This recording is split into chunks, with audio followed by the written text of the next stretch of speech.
Mr. Hutchins, we're here. We just haven't started the meeting yet, okay?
Five 33 and a half approximately, and we will now call to order the June 8th meeting of the Colonial Beach Planning Commission.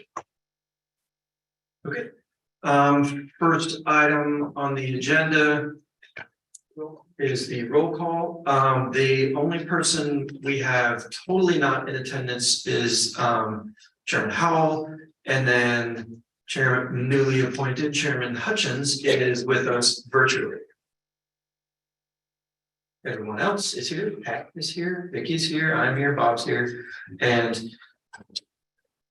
I officially have brain cancer again. Yeah, Bailey's here. There it is.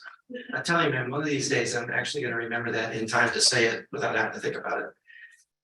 Ugh, you're going to get here at some point. Okay. So next item on the agenda is the approval of the agenda. Do we have, does anyone have any issues with it? Do we have a motion to approve the agenda? Motion to approve. Second. So we have a motion and a second. We do have at least one amendment, and that is discussion of the submission for reappointment of Commissioner Luna. So we will talk about that, and there was. And we also had an item to bring to your attention. That's the proposed conditional use permit for a mobile vending court. Yep. And the addition of the cup for the mobile vending courtyard. That's on beach. On Beach Terrace. Beach Terrace. Yes, Right. correct. Okay. Those are the two items I'm aware of. Okay, so we will add those two things to the agenda. Unfortunately, we weren't able to have printed agendas today for those in attendance because we had a technical difficulty earlier in the day. Yes, we do. So We'd like to add those two additional items maybe under new business. okay, that works.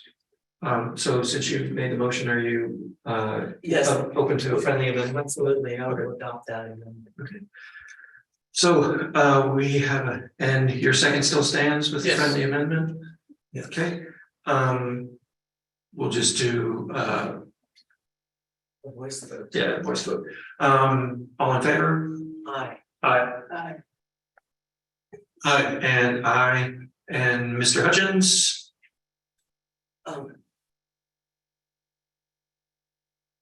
Point of order. Do people that are on electronically, can they vote? Because in the past, we didn't allow that. No, they can, Oh, that's they can awesome. fully participate. Great, Yeah. awesome, okay. I think we amended The bylaws to allow that great. because of the whole COVID thing. Were you able to, did he type it in or, because I didn't hear anything from him?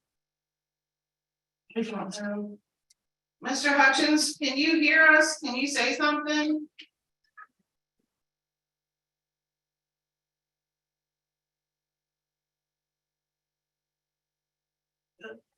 Could he be muted, perhaps? No, everything.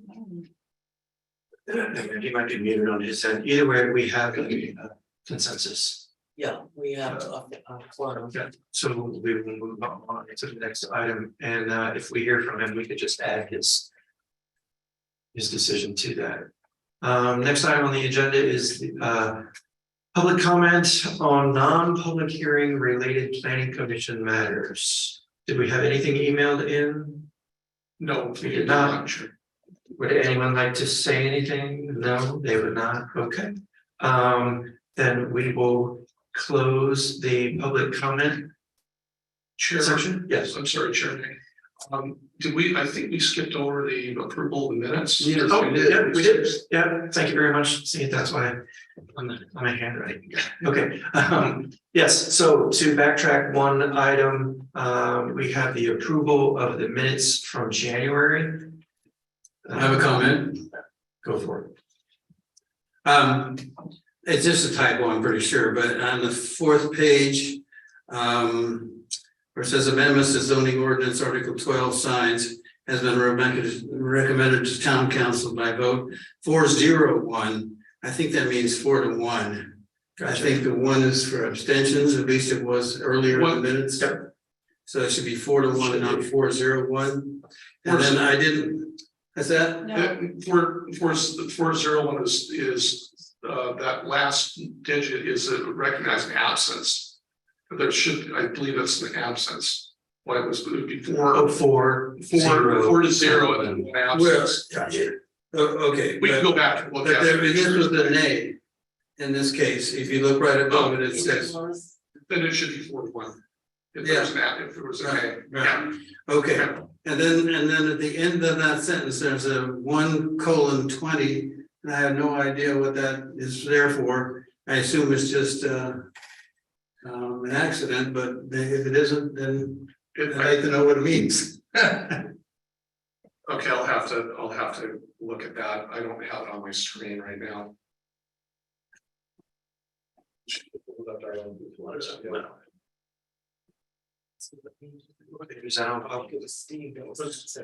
What page? Page 4? Yeah. Fourth page, at least in the packet that we got. Yeah, it's a vote on the sign ordinance. And it went I nay. And so, Yeah, that's 4-1. That's correct. That was a typo. Yeah, it should say. And then, okay, I see where you see the 120. Recommended by county council.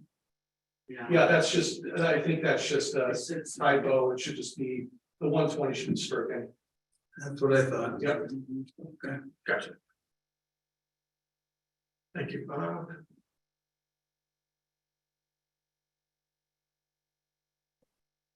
Any other comments on the minutes from the January session? Obviously, we're here for that, well, you may have been in attendance, but, okay, do I have a motion to approve? I motion to approve. And do we have a second? Thank you very much.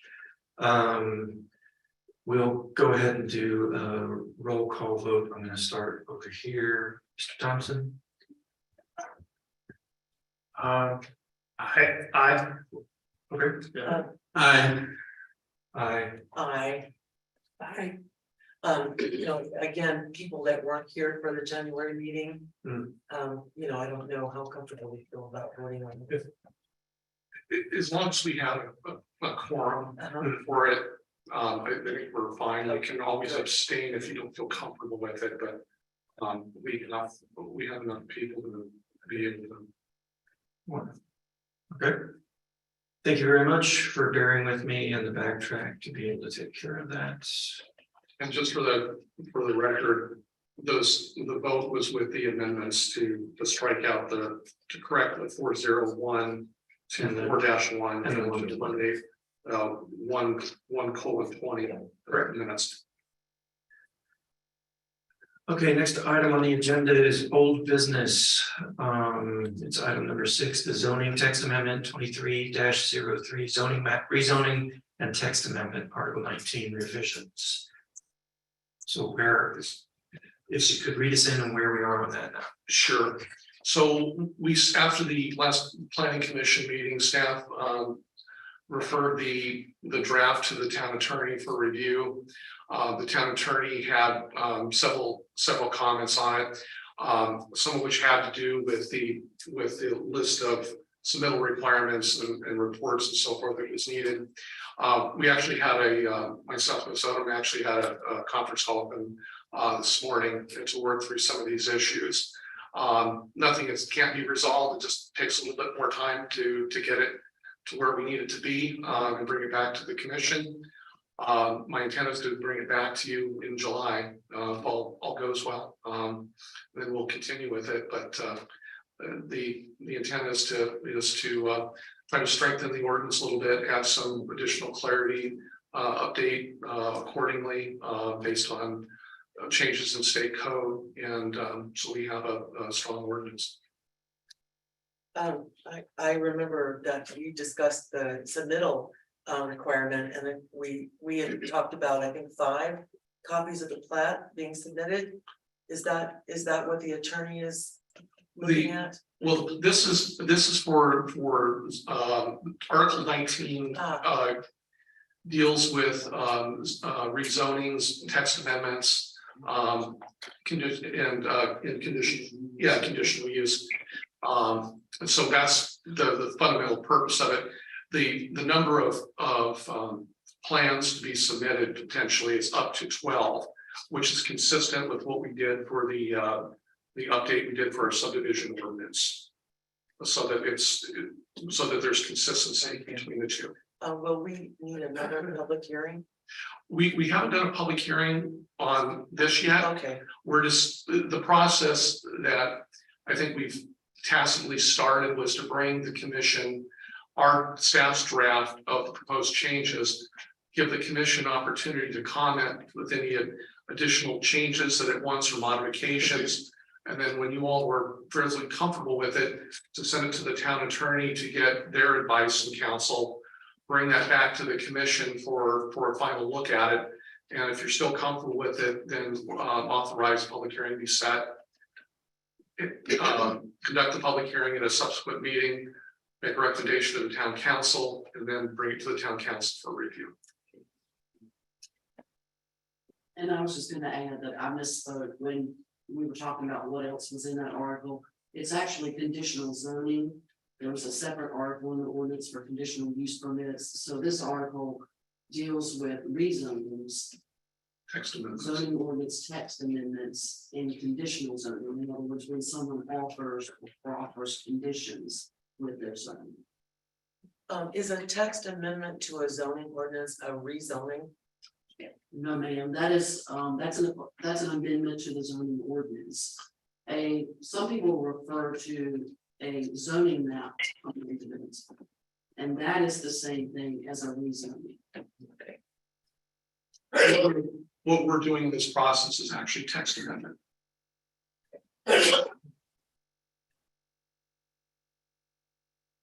Thank you.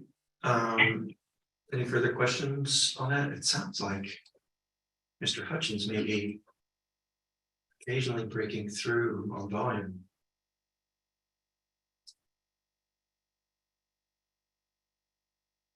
I was in there, but I can hear little bits, but it depends on where he's at. He might be. A little bit in and out. I got you. All right.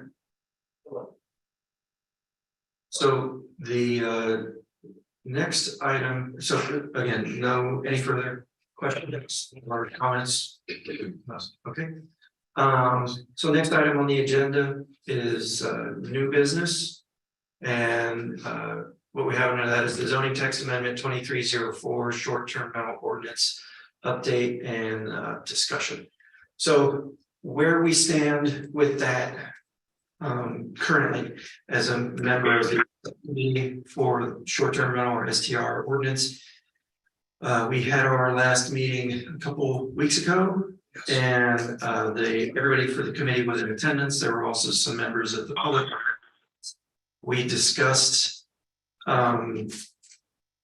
what we had to that point, the revisions from the example that we had, and reviewed those revisions. We had some good input from members of the public and made a couple further revisions.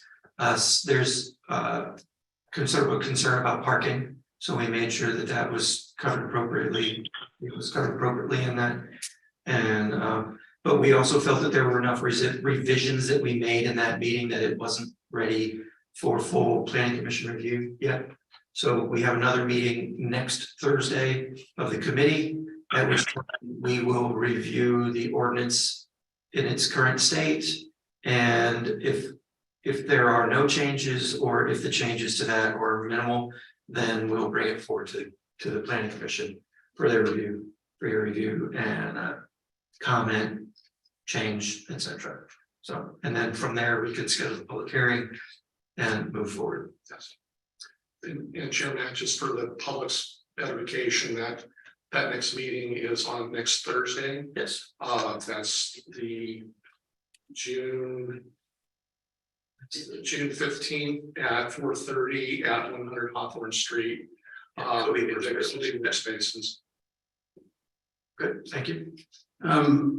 Is it in order to ask a question about it? No, go for it. I just curiosity. So if I am off base, let me know, but I saw the list of, I assume it was community comments that Councilman Williams prepared, and it included something about limiting the number of units that an individual or corporation could handle. And I don't see anything like that in what's been proposed so far. Is that illegal, or out of the question, or what's the deal, or what? I don't think it's illegal, but at this point, we didn't add that in there. If the town council wants to add that in there, obviously, they are more than welcome to do that at this point. We can, or the town can control the number of units that a company or an individual has through the registration process by denying them the ability to register another short-term rental. Because say you have company rents a lot, or give it a name, company rents a lot, and they buy 3 houses. They live in town, they buy 3 houses, they live in one, they want to rent 2 of them out as short-term rentals. They register their business in town and get their business license. They register those 2 addresses that they want to rent for short-term rentals, and they pay their registration fee for those 2 rentals. If they decide to get another house and add that to the list, they also have to add that, pay the fee for that address and add it to their list of rentals. That way, the town has a track of how many rentals there are, short-term rentals there are in town, and how many belong to each business. And if the town decides to deny the approval of that, that's on the town. That would be a member of the town staff that would. Yes. And they don't have to have any reason. I don't think we're at the reasons why the town would deny someone a short-term rental at this point, unless they have egregious issues. Well, one of the things that the committee did do is discuss how the registration process would go, and if there were violations in relation to the use of that Airbnb, be it noise violations, trash, or parking. And so if and we discussed taking action if there's more than 2 complaints that come from a municipal source like the town staff or the police department or fire department. At that point, then there would be a concern about whether or not additional Airbnbs can be authorized under that scenario. But my understanding is that we can't just blanketly deny someone or any even a corporation from moving forward with applying for and registering Airbnbs or short-term rentals. But I know there is a concern, and I'm not sure I can personally describe it, but that in other communities, there has been cases where large corporations have come in, bought up properties, and basically dominated the short-term rental situation in the town. Plus, You know, the idea of how many short-term rentals you could have in a community, especially a small community like ours, I can see would be a concern. I just wondering, I mean, how can you stop that? I don't know, are there other communities that have ways of doing that? But it seems pretty arbitrary to say somebody, you know, I'm sorry, you can't have any more, you've got too many, you're doing a great job, but we can't have you any more. Well, at this point, this is our first kick of this ordinance. Town council didn't really give us a whole lot of guidance other than come up with an ordinance. And if the town council, you know, we're trying to get basically a starting point here so that we can have something, so we can have some rules in place so that everybody's covered, the town folk and the businesses themselves, so that everybody's treated appropriately. And if town council decides that they want to set a limit at the number of short-term rentals that a business can have, they can say, hey, that's what we want. But we weren't given any kind of guidance on that, so we're just, we have some input from our representative. Yes. Just for procedural reasons, I believe when the committee brings this back to planning commission, if the wants to propose something like that, then you all can as a full body, and then we would have to have our attorney look into the ability to do that. But I don't, you know, and then if you send it forward with or without it, then the council would vote on that. And I wanted to add that our objective was really to identify properties in town that are being used in rentals. And so the idea of getting a registration process along with the requirement to get a business license will help us keep track of what's being offered and how many and where. I believe that's already passed, hasn't it? Not The the registration registration. requirement? No. Oh, it hasn't? No. That's all part of this. Okay, We did- I thought we we did I pick thought that last up. year we did requirement. The No, definition. It's also for the definition. Okay. And to allow for. And the commission also discussed that, I guess it was about around 18 months ago or so. And we did discuss the idea of a registration. But we were told that something along that line is more, I guess, a responsibility of town staff and not so much, you know, on the side of the Yeah. planning commission. We were a little bit out of our lane at that point, that's what we were told. So basically, that's where we are. No, I understand, and I understand we need to get something in place. And that's the great thing. It just seems there may be a major feeling from residents that, you know, that this is a concern about, you know, how many there are. I understand that. For the planning commission, you know, we should say, you know, is this the kind of community we want to have 50% of our houses short-term rentals? Probably not. But no, not even close to it. No.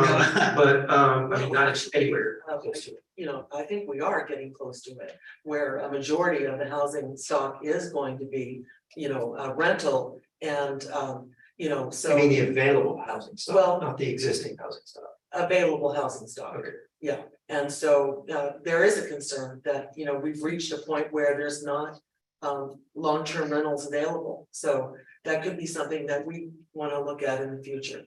Great. I absolutely understand and I feel it too. I don't want our town to be overrun with short-term rentals, you know, that's not the way we want to go. But from the majority concern that I've noticed in our committee meeting and from other comments that I've received from elsewhere, I would have to say, if you did a word cloud of items that people are most concerned with, parking would be the thing in the middle. It would be about this big. And then the number of rentals that people have is going to be over here somewhere. Parking is the word that comes out of people's mouth 1 million times in one sentence. Parking, parking, parking. So parking is clearly the primary concern right now that I've noticed from people who have interacted with this committee. So, and I get it. So, yeah, we're absolutely, and when it comes from the committee back to the commission, we can absolutely have those discussions, and if we decide that we want to add a number limit to how many short-term rentals one organization can own, then we can talk about that. Yeah, that's fine, and I can see that there's a real legal issue. I mean, can you tell people what to do, what they can do with their property? Yeah, we can through zoning, but you can't do it specifically, you know, Corporation A, you can't do that. I'm just saying, it's kind of a tough issue, It's a but it's sticky a real wicket. issue. Yeah, agreed, 100%. So as soon as we get that to that point, we'll bring it back up. Yes, One thing to consider, if you were to settle on it, all people have to do is go open a different LLC and get and buy a house and put it under a different name. So it's, I think it's a very cool thing to do. well, what we could do potentially, if it's a legal thing, is set a number of a town-wide limit of X number of short-term rentals allowed in the towns, regardless of who owns them. Or by zone, I mean, that's where Or by your zone. purview is. You Right. could- You could use your zoning powers. And we Right, so we could really target that in zones where we have more people staying along the beach and so on with more units. And you know, so we need short-term rentals, but I think we're being overrun, and so that's the initiative that we're trying to look at. So, and it's a living document, so, you know, we're gonna take a first stab at it, and then as it needs to be adapted, we're gonna end up having to adapt it. You look like you wanted to say something. I actually have three things so far. Okay. One, kind of an ask for staff, I think just to clear up some ideas, can we go back where short-term rentals are located? Like what the known ones, kind of where they are in town. I think we can provide, I'm not so sure the mapping might be a little bit challenging, but we'll try. And certainly provide the addresses, the ones that we know of. And then I think another, maybe a chart, something about the percentage of total houses that are short-term rentals. How many are in single-family detached, how many are in single-family attached, how many are in multifamily? Can we kind of break it down to see like what these are looking like and where they're at? So I will say to you, one of the reasons why the town is looking to entertain the requirement for the registration is to make sure that we know all of the ones that are out there. Yeah. Because right now, your house, you know, basically access to the.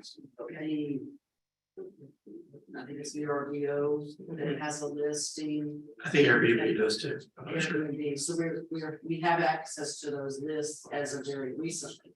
But there are others that do these that don't use those engines for their rentals. So we could bring you a list, Yeah, but we wouldn't be sure that it's 100%. Yeah. But at least it would, you know, be better than we don't know.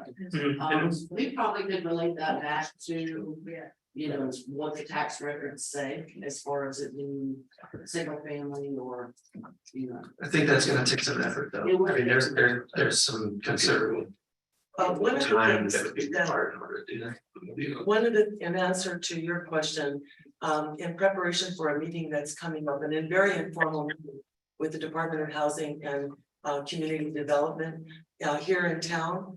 I put together an update to the housing section for our comprehensive plan that I wrote back in 2017.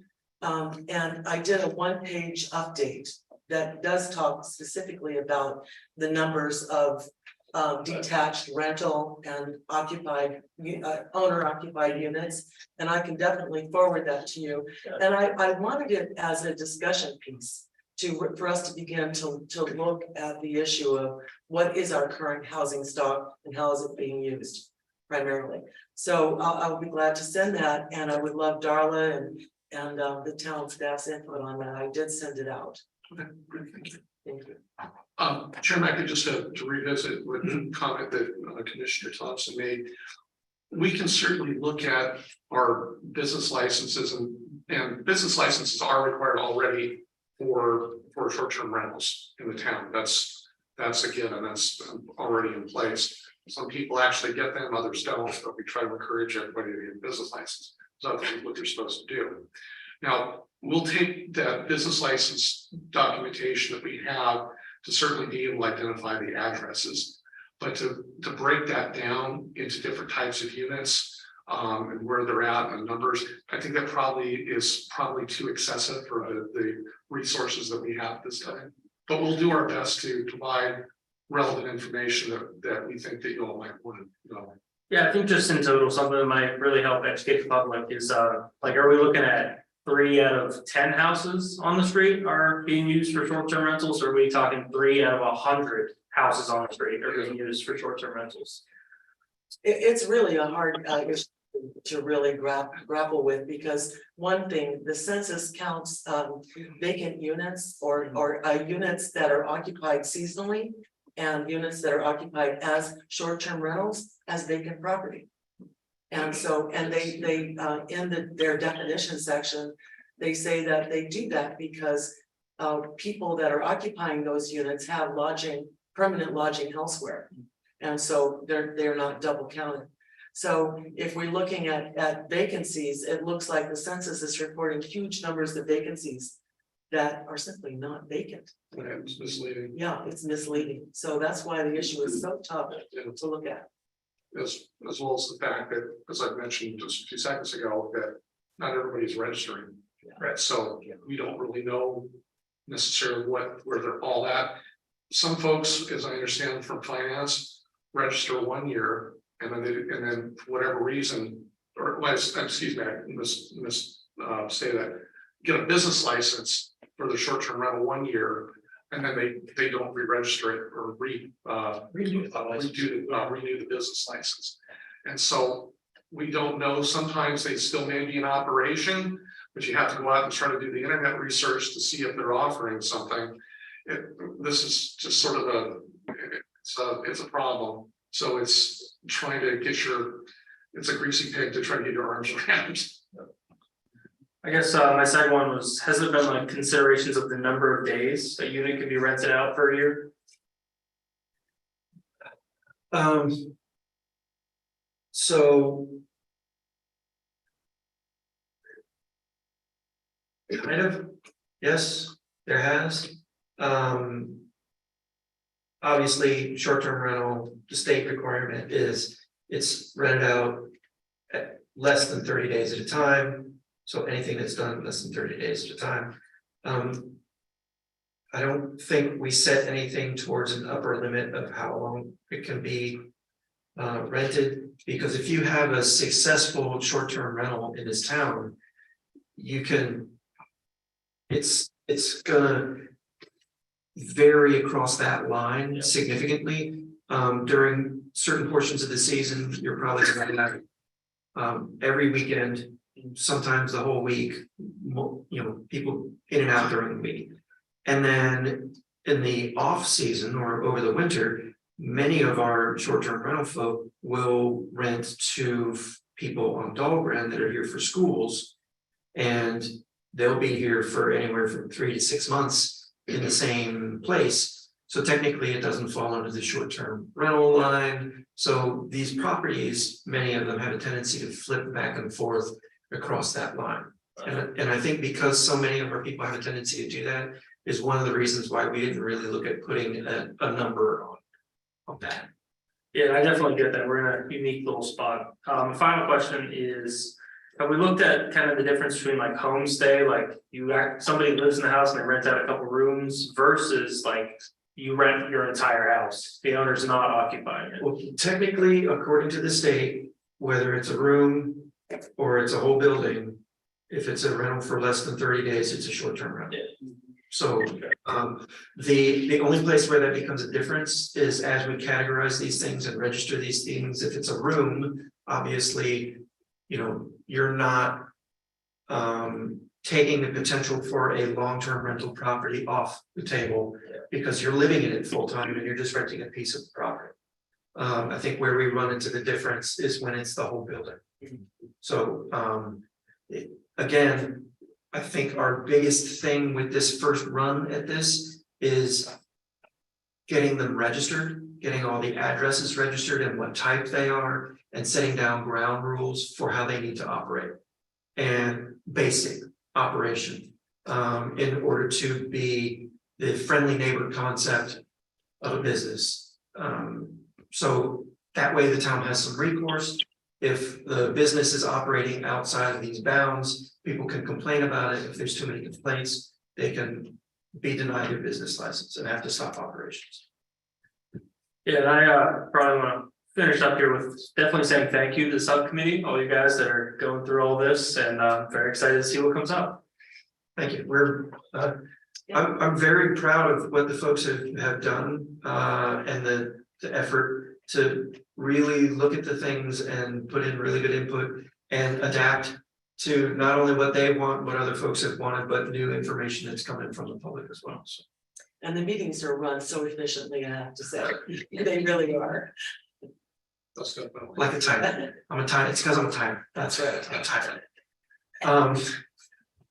Okay, any other comments on the short-term rental?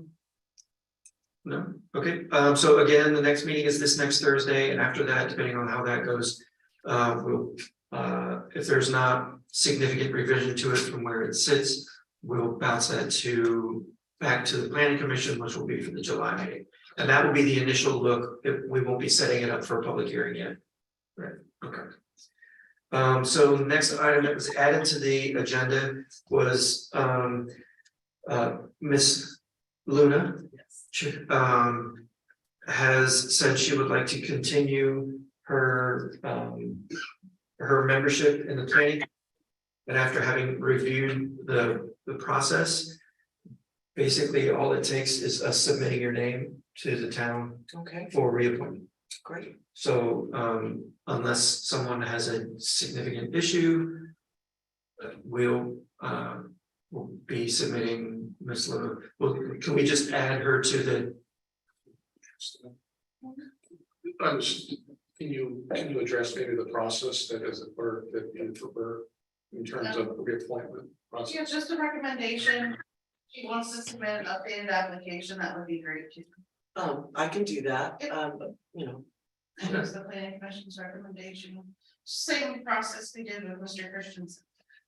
yes, but when Nathan was reappointed, I'm not sure how that. If anyone recalls, I'd love to remember that. That was just same thing, I think. I don't know. What Uh, happened, that was just brought to me and said, here, I'll after send the that. agenda, and I said, okay. I'll forward that. Well, then let's do it this way.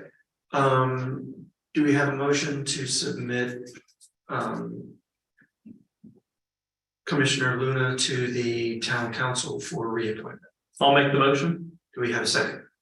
I'll second.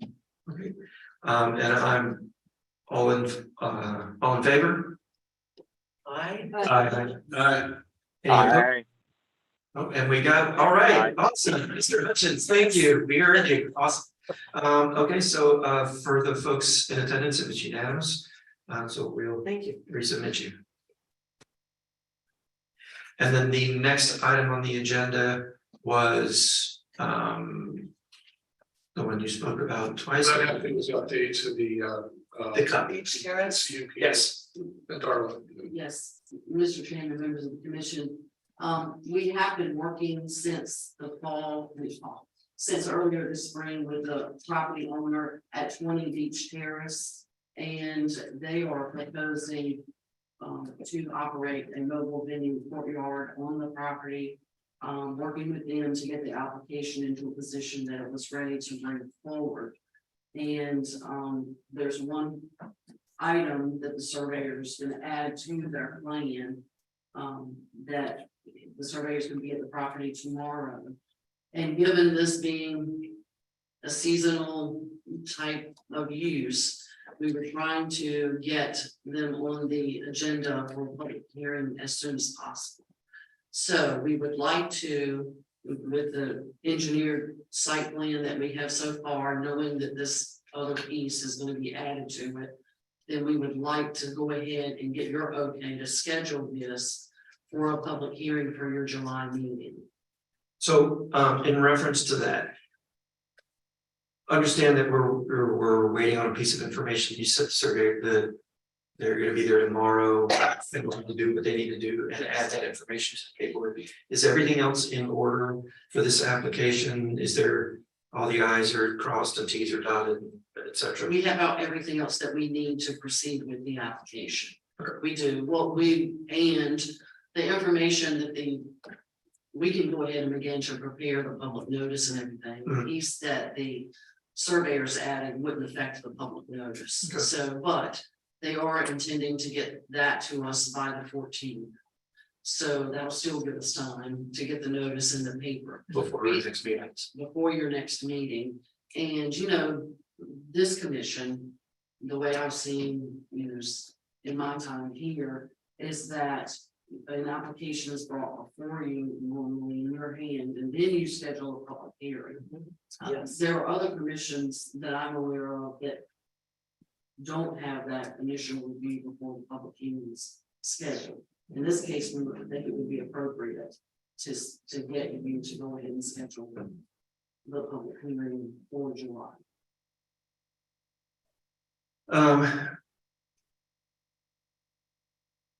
So for my own opinion, I fully understand that it's a seasonal kind of thing. And, I would assume, having not looked at the application, the plans, that there's probably a limited amount of buildup that needs to happen in order for this to become functional and operational. Yes, sir. Okay. So.